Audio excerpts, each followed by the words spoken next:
Student देखिए बहुत ही important topic आपके लिए लेकर आए हूँ, रिफ्रैक्शन ऑफ लाइट। ओके, बहुत से स्टूडेंट इसमें कंफ्यूज होते हैं। देखिए बातों को स्टार्ट कर लेते हैं, जो लैंग्वेज लिखा हो उसकी बातें अभी क्लियर हो जाएंगी। तो ये आपका कोई सरफेस है ना, आप ऐसा समझें कि ऊपर जो है एयर है और नीचे क्या है वाटर है, तो आपको और भी चीज़ें क्लियर होने वाली है।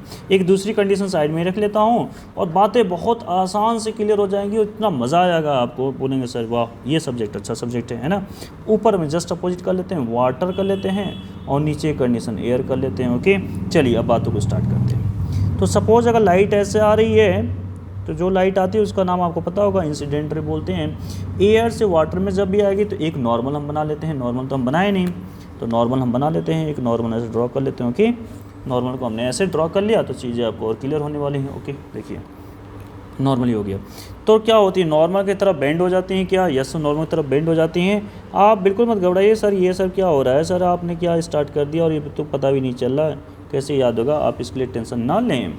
ओके आइए इधर देखिए, यहाँ पर क्या होगा तो सर लाइट ऐसे आएगी और फिर ये सर दूर चली जाएगी नॉर्मल से।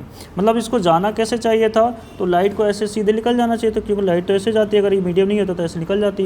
ये लाइट कैसे जाती, तो सर ये लाइट ऐसे चली जाती, सीधे चली जाती। ठीक है, मतलब ये लाइट कैसे जाती, मैं एक दूसरे इसके से बता देता हूँ। अगर ये मीडियम नहीं होता तो लाइट कुछ ऐसे सीधे निकल जाती। यहाँ पर क्या होता, अगर ये मीडियम नहीं होता तो लाइट ऐसे सीधे निकल जाती। पर मीडियम होने की वजह से एक जो है बेंड हुआ है और एक दूर गई है। चेक कर पा रहे हैं ना, एक जो क्या हुआ एक बेंड हो गई, देखिए झुक गई, इधर झुक गई, नॉर्मल की तरफ झुकी है, एक नॉर्मल से दूर चली गई है। तो अब मेरी बात को ज़रा ध्यान से सुनिए। रिफ्रैक्शन क्या होता है? Refraction is the bending of wave या लाइट बोल सकते हैं ना, बेंडिंग ऑफ वेव या light when it passes from one medium to another. एक मीडियम एयर है, एक मीडियम वाटर है। अब इसमें स्टोरी होती है रेयर और डेंसर की। किसको रेयर किसको डेंसर बोलते हैं, ज़रा बताइए आप मुझे। एयर में दौड़ना आसान होता है कि वाटर में? सर पानी में दौड़ेंगे तो बहुत मुश्किल है, उसके जो डेंस होता है बहुत पास होता है, काफ़ी डेंसर होता है। किसके कंपेयर में? एयर के कंपेयर में। तो इसको बोलते हैं डेंसर मीडियम। इसको कौन सा मीडियम बोलते हैं? रेयर मीडियम बोलते हैं। इसको रेयर मीडियम बोलते हैं, इसको डेंसर मीडियम। जो ज़्यादा डेंस होता है उसको डेंसर, जो कम डेंस है, जो जिसके पार्टिकल्स थोड़ा दूर हैं, वो क्या है? रेयर मीडियम है। अगर मैं ग्लास की बात करूँ तो सर ग्लास ज़्यादा डेंसर हो जाएगा, किससे? वाटर से। सर डायमंड की बात करूँ सर ज़्यादा डेंसर हो जाएगा। तो जिसके पास पार्टिकल्स हैं, चिपके हुए हैं बिल्कुल, वो होता है ज़्यादा डेंसर और ये होता है रेयर, जिसके दूर हैं। अब ये स्टोरी आपको बिल्कुल भी अभी समझ में नहीं आ रही होगी कि सर ये बेंड हो गया और ये दूर चला गया, ऐसा क्यों हुआ? तो इन्हीं की वजह से होता है, एक रेयर होता है एक डेंसर होता है। अगर ये दोनों मीडियम सेम होते हैं तो ये बेंड होता ही नहीं कभी। ओके, अब मेरी बात सुनिए, ये याद कैसे रहता है? ये भूल जाता है हमेशा, और चीज़ों को हम थोड़ा सा समझते हैं, 1 बाय 1 स्टेप में चलेंगे। ओके देखिए, जो लाइट जा रही होती है इसका नाम होता है, और इसका नाम जो होता है इंसिडेंट रे। क्या नाम होता है जी? Incident ray.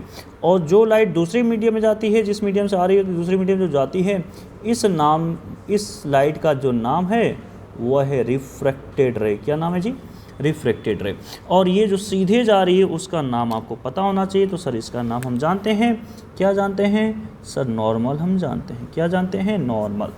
Incident ray, refracted रे और नॉर्मल तीनों एक ही प्लेन में लाई करते हैं। ये बात आपको कंफ्यूज कर देती, बहुत से स्टूडेंट उसमें कंफ्यूज रहते हैं, सर क्या यहाँ पर जो नॉर्मल किसको लेना चाहिए किसको नहीं लेना चाहिए, ये बातें क्लियर नहीं हो पाती हैं, है ना। तो देखिए मैं 2 मीडियम बनाने की कोशिश तो कर रहा हूँ। अगर हमारे पास 2 मीडियम बन जाए तो मैं बातों को अच्छी तरह से क्लियर करा सकता हूँ। ओके चलिए, है ना। तो हम देखते हैं, कोशिश करते हैं कि 2 मीडियम हमारे पास बन जाए तो बातें हमारी क्लियर हो जाएंगी। आइए देखिए, हमने कोशिश किया 2 मीडियम बनाने की। ओके तो देखिए 2 मीडियम बन पा रहा है कि नहीं बन पा रहा है। कोशिश तो हम कर रहे हैं 2 मीडियम बन जाए हमारा, तो बातें आपको और अच्छी तरह से क्लियर हो जाए। ठीक, तो देखिए ये वाला जो आप देख रहे हैं, ये जो ऊपर का हिस्सा आप जो देख रहे हैं, ये एक मीडियम एयर है। फिर ये जो नीचे वाला हिस्सा आप आपको नज़र आ रहा होगा, ये मीडियम वाटर है, ऐसा सोचिए। ओके तो जब भी लाइट आती है तो लाइट हमेशा इस पर ऐसे आएगी, फिर जाएगी। तो सपोज ये क्या हो जा रही है, एयर से वाटर में जा रही है, सर बेंड हो जा रही है, तो ऐसे चली जा रही है ना। तो देखिए ये जो है दूसरी लाइट ऐसे चली जा रही है दूसरी मीडियम में, तो इसका जो प्लेन है ना, प्लेन की हम बात करें तो प्लेन किसकी बात कर रहे हैं, ये जो आप देख रहे हैं ना ये प्लेन है, इस पर ही ये नॉर्मल आता है, ये जो देख रहे हैं इस पर ही नॉर्मल रहेगा, इस पर ही ये जो उस साइड रिफ्लेक्टर रेज जा रही इसी पर जाएगी, ठीक है ना। ये आपका इंसिडेंट रे ऐसे हो गया, जो उस साइड जो जा रही रिफ्लेक्टेड है इसी पर जाएगा, मतलब इस वाले प्लेन की हम बात कर रहे होते हैं यहाँ पर, ठीक है। किस प्लेन की बात कर रहे होते हैं यहाँ पर, तो इस वाले प्लेन की बात कर रहे होते हैं। देखिए मैं बना देता हूँ, ये तीनों किस पर होती हैं, तो सर ये जो प्लेन दिख रहा है आपका, इस प्लेन पर ये तीनों नॉर्मल होती हैं, ये तीनों जो है लाइनें लाई करती हैं। ओके ठीक है सर, इतनी बातें हमको क्लियर हो रही हैं कि इतनी बातें समझ में आ रही हैं। आगे की लाइन को हम चेक करते हैं, आगे की लाइन इसमें क्या कुछ होने वाली है। अब ये कैसे याद रहेगा कि ये देखिए, ये अब मैं वाटर को बता चुका हूँ, ये डेंसर है आपका, एयर क्या है, रेयरर है। ओके रेयरर है, तो जब लाइट डेंसर से रेयर जाएगी तो अवे हो जा रही है, इसका नाम क्या है, इंसिडेंट है, इसका नाम क्या है, रिफ्लेक्टेड है। तो ये क्या हो जाए, दूर चली जा रही। कैसे याद रखेंगे, भूलिएगा, ये भूलिएगा, 100% भूल जाएगा। आप इसको याद रखेंगे डर से। किसे याद रखेंगे, डर। तो डर का मीन्स क्या होता है पता हो गया होगा आपको, सर ये डेंसर है और ये क्या है सर, ये तो रेयरर है। तो रेयरर से डेंसर में जब भी हम जाएंगे, ध्यान से सुनिए, माफ़ कीजिएगा, डेंसर से रेयरर है, डेंसर से रेयरर में जब भी जाएंगे अवे हो जाएंगे। अवे मीन्स क्या होता है, अवे मीन्स क्या होता है, दूर चले जाएंगे। किससे, नॉर्मल से। याद रहेगा डर, जब भी डेंसर से रेयरर अवे हो जाएंगे, नॉर्मल से दूर चले जाएंगे। क्या आपको लाइन क्लियर होगी, यस सर आपको लाइन क्लियर होगी। ओके, तो इसके जस्ट अपोजिट, अगर रेयरर से डेंसर आ रहे हैं तो बेंड हो जाएंगे, नॉर्मल की तरफ आ जाएगी लाइट। और अगर ये जा रही है डेंसर से रेयरर, वाटर से एयर, तो ये दूर चली जाएगी लाइट, ठीक है। तो आई थिंक ये लाइन आपको क्लियर होगी। तो यहाँ से जो दूसरी बात निकल के आएगी वो आएगी स्नेल्स लॉ। कौन सा लॉ, स्नेल्स लॉ। स्नेल ने देखिए पहली लाइन तो क्लियर होगी, इंसिडेंट रे, रिफ्लेक्टेड और नॉर्मल तीनों एक ही प्लेन पर लाइन करती हो रही है, ये रहा आपका प्लेन। ओके, इसी प्लेन पर लाई करेंगे। अब यहाँ से जो दूसरी बात जो स्नेल्स लॉ, स्नेल ने क्या बोला था, स्नेल ने बोला था कि sine I upon sine R equal N refractive index, और इसी को हम लिख देते हैं n/1।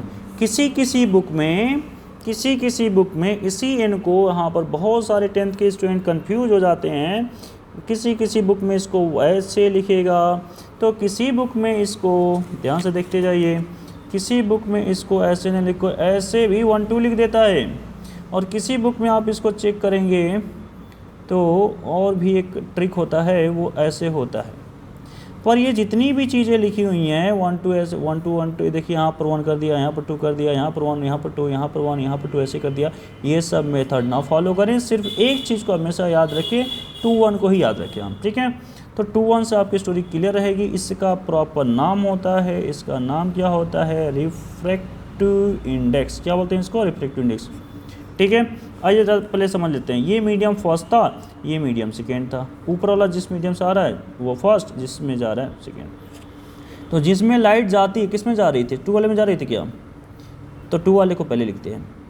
किससे जा रही है, सर 1 से जा रही है, तो 1 वाले के बाद में। जिससे जा रही है उसको बाद में, जिसमें जा रही है उसको पहले लिखते हैं। याद रखिएगा, जिसमें जा रही है उसको पहले लिखते हैं, ठीक है। तो NT1 ये रिफ्रैक्टिव इंडेक्स क्या हो गया, रिफ्रैक्टिव इंडेक्स। इसको कौन होता है, स्नेल्स लॉ, इसी स्नेल का लॉ को बोलते हैं। तो ये मैंने 2 इसको लॉ बताया, रिफ्लेक्शन ऑफ लाइट का हमने 2 लॉ बता दिया। पहले बताया कि इंसिडेंट है, रिफ्लेक्टेड, नॉर्मल सेम एक ही प्लेन पर लाई करती है, इस प्लेन पर लाई करती है। दूसरा मैंने क्या बताया, स्नेल लॉ। दूसरा मैंने बताया रिफ्लेक्शन ऑफ लॉ में sine I upon sine R equal क्या होता है, n/1। रिफ्रैक्टिव इंडेक्स किसी कांस्टेंट के इक्वल होता है, इसी कांस्टेंट का नाम है रिफ्रैक्टिव इंडेक्स। रिफ्रैक्टिव इंडेक्स पर हम बहुत सारी बातें करेंगे। ओके, इस वीडियो में मैं नहीं चाहता हूँ कि काफ़ी लॉन्ग वीडियो बन जाता है। एक छोटी सी बस बातों को हम करके रख लेते हैं कि n को जो है हम लिखते हैं V1/V2। इस सर V1/V2 क्या है, ज़रा समझ लेते हैं। ओके, तो हम बोलते हैं कि speed of light in medium first, और नीचे बोलते हैं speed of light in medium second, और इसी को बोलते हैं रिफ्रैक्टिव इंडेक्स, ठीक है। इसी को क्या बोलते हैं, refractive index. Speed of light जो फर्स्ट मीडियम में आ रहे हैं, तो इसमें एयर में, वाटर में कितनी स्पीड होगी लाइट की, एयर में कितनी होगी, एयर में होती है 3 × 10⁸ मीटर पर सेकेंड, वाटर में थोड़ी कम हो जाएगी सर। कितनी कम होगी, क्या अधिक होगी, वो क्या होगी, वो सब चेक करेंगे।